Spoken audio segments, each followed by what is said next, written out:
Is this you? Do you struggle to learn songs? Do you hear what the full result should sound like and expect yourself to be able to play it? Do you give up on songs easily? Do you always play the same strumming pattern? Do you even pay attention to how you strum? Well, this video is for you. When you meet the triangle, your whole world is going to change forever. So let's jump in and get started. If you like this video, give it a little like, subscribe to my channel, you'll be updated each week whenever I release a new video. Leave me a comment, tell me what you like about the video. And if you really like my stuff, check me out and buy me a coffee. You can subscribe online to access all of my lesson materials and resources that go alongside each lesson. So this is the learning triangle. We have singing and lyrics at the top, we have rhythm at the bottom corner, and we have chord progressions at the other corner. But wait a minute, this looks a bit better in context of a ukulele player. There we go. So as you can see, and just like we are as ukulele players, your head is at the top, that's where your mouth is, that's where you're going to sing. You have one hand which is your chord hand, that's the one that creates the shapes, plays the correct notes. And your other hand is your rhythm hand, that's the hand where you strum or you pick. Now when you incorporate all of these things at once, you're in extreme multitasking, you're doing many things at the same time. And especially if you're learning and are new to the instrument or trying something that you haven't before, when you try to combine all three of these things at once, somehow, something, somewhere along the way is going to get a little bit messy. So how can we use the triangle to learn efficiently and effectively? Remember, each one of these individual elements needs its own love, time and affection. Let's explore each of these elements and find out what we have to do to work on each of these elements of the triangle individually. Singing and lyrics, let's start up here. You might know the words of a song already. It might be a song you love, it might be a song that you have never heard before. Regardless of where you are, you want to be confident in the following things. The lyrics, do you always have to look at the song sheet or do you have it in here? I like to practice singing in the car or at home, but especially in the car, it's a nice thing to keep me busy and entertained while driving on the roads. I often play a song over and over and over again until I get it in here. Some people like to write it out, some people physically like to write out songs because that helps them remember. And it also helps to break the song down into sections, maybe verses, choruses, rather than trying to learn it all at once. It's about knowing how to break it down into little sections that work for you. If you spend quite a bit of time on one song learning the lyrics over and over, then you will learn it. If you don't try, then you probably won't learn very much. You have to take that element on its own, away from the instrument, and spend time on it so that it's sitting in here and your brain remembers exactly what it is. The next part of our triangle, the chord and the chord progressions. Let's say we're playing A, D, G, and C. And that's the chord progression of the song. And what I would do is I would just keep the strumming simple. I would just do A. I would maybe say it out loud.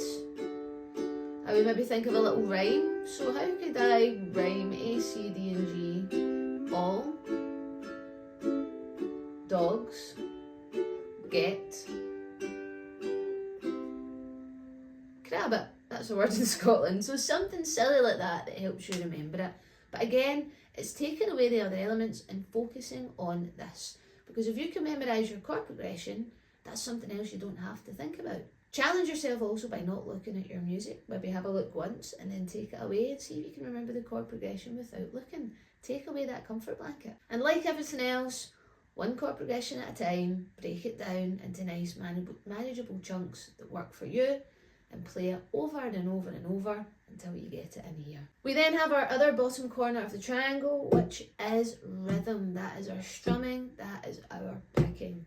Now just like the other two, it's about breaking it down, removing the other elements and only practicing the strumming. That might mean doing it on one chord, like for example an A chord, and going really slow.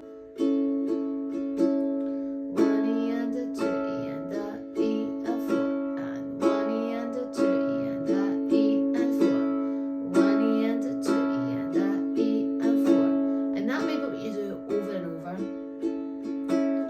With rhythm, you might play with a metronome. Maybe you want to play in time with a click to keep it nice and neat and tidy. Maybe you start very slow and you gradually build up the tempo. But again, the most important thing is that we're focusing on that one element. It helps to count it out loud, maybe saying the strumming pattern as you're playing it or counting to 4. Maybe it helps to tap your foot at the same time. And I'll keep saying it, the most important thing is that we're focusing on one element at a time. So far we've got our singing, we've got our chord progressions, and we have our rhythm. Each point of the triangle is its own separate thing that needs nurtured, loved and adored individually. Once we feel comfortable and very well practiced in each of these points, we then start putting 2 parts of the triangle together at a time. We could put together the singing and lyrics with the chord progression. We could put together the chord progression and the rhythm. And we can put together the rhythm and the singing. So how do we do that? So singing and chord progressions.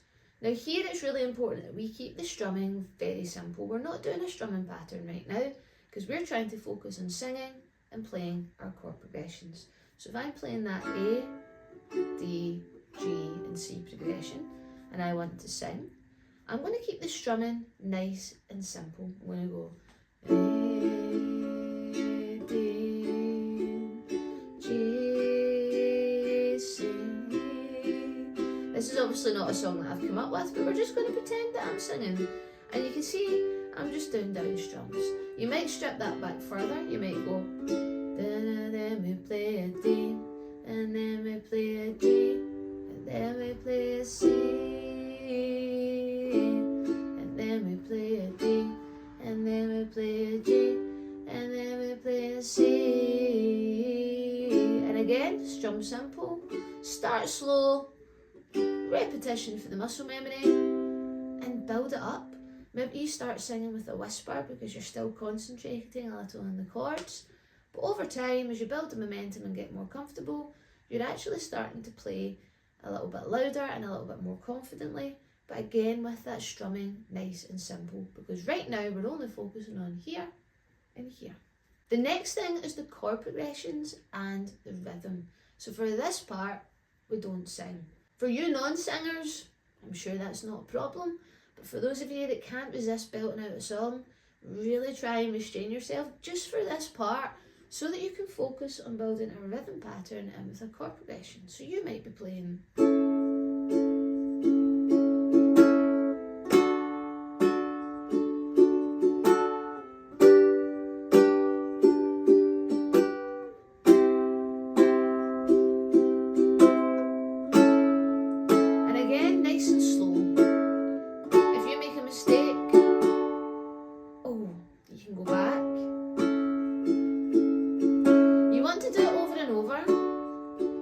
Build some consistency with just 2 elements at a time that you've already practiced as separate things. And that's how we would do our chord progressions and our rhythm. And for this is one that I find people just don't do so often. Rather than hiding the chords, people like to just play the chords and just mess around with the rhythm and let whatever happens, happens. But I guarantee if you try this a few times, you'll notice a huge difference in your capabilities. Lots of us get very comfortable with 1 or 2 strumming patterns and use those over and over when we're singing songs. But wouldn't it be cool if you had much more in your toolkit than that? If you could play songs that really matched the rhythm, you could play songs that really matched the rhythm of the actual version. This is how you can do that. Cover the neck of the ukulele. Let's say you've got the words. Do the strumming pattern with the singing. I'm in an A chord, play a D, and then I play a G, and then I play a C, or whatever the words are. Da, da, da, da, da, da,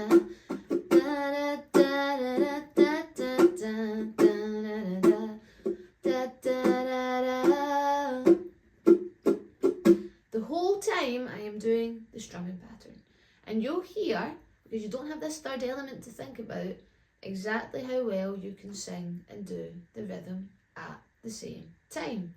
And like the others, take your time, build muscle memory, go slow, build consistency by getting those repetitions in. Finally, once we've completed these two, and these two, and these two, then we can start to pull together all three elements. Now, if you find that at any of these stages that something's really breaking down and not working, figure out what that is. Is it that you don't know the words? Is it that you can't remember the order of the chords in the chord progression? Is it that you can't get that rhythm to flow over and over? If so, that's okay. Just jump back to working on that individual element on its own. And then go back to step 2 again. Just revisit it. It won't take you as long. Just know that it's okay to go back and visit and try something. What you'll find when you bring all three together is you'll notice any areas of weakness. You'll notice any areas where you maybe haven't quite built the muscle memory yet. And maybe that's that you've not been able to sing and do the rhythm at the same time consistently enough to bring the chords in. But try different things and you'll see. When we bring all things in together, again, we also want to do it slow. But that's because we're doing everything at once. We're having to think about everything at once, but hopefully not really think too much because we've already put the time and the effort in to each of the individual elements separately. So for example, it would be like this. Gonna play an A, and then I'll play B, and then I'll play G, then I'll play C, then I'll play an A.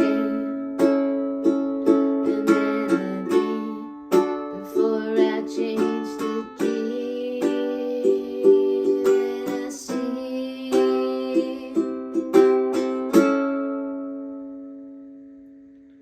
And again, if something messes up, you can step it back a little bit too. A couple of top tips on this learning triangle in general. The first one is, trust this process. We always hear and see what the end result should sound like and expect that we should get there. And if we're not there already, we'll just give up. We'll never be able to do it anyway. That's not the case. A lot of the time we're not shown how to actually learn things. And that's what I hope this triangle method will help you with. It will help give you some tools that make things seem a little bit easier. Yes, it's a process. Yes, it's not going to happen straight away. But that leads me into the next point. Enjoy the process. It's fun. Each time you get a different element, that's something that you weren't able to do before. And what's really cool is a lot of things are quite repetitive. Okay, lyrics change in every song, but a lot of chord progressions are similar. And once you've practiced learning a few chord progressions, those other ones become a lot easier to learn too. Once you've learned a few strumming patterns, you might find that these strumming patterns or similar ones come up again and again.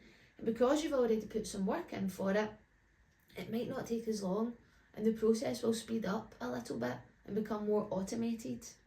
So enjoy the process. Enjoy knowing that every time you're able to build on something, you've actually developed a skill that's going to benefit you for songs and things to come. And as always, like everything, go slow and take your time. There is no rush.